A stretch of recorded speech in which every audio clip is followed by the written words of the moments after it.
The bill back to the Honda Del Sol and getting the rocker arm assembly that I pulled from the junkyard earlier. Got back here, matched it up, and realized that they are actually different.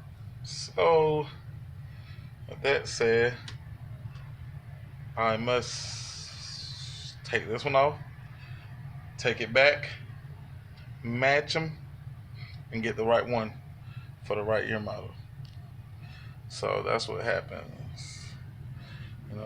When you move a little too quick, and should have used Google to make sure when you're not sure. Because like I said before in the earlier video, I'm not accustomed to working on the 4 cylinders, V6s, or Hondas, Toyotas.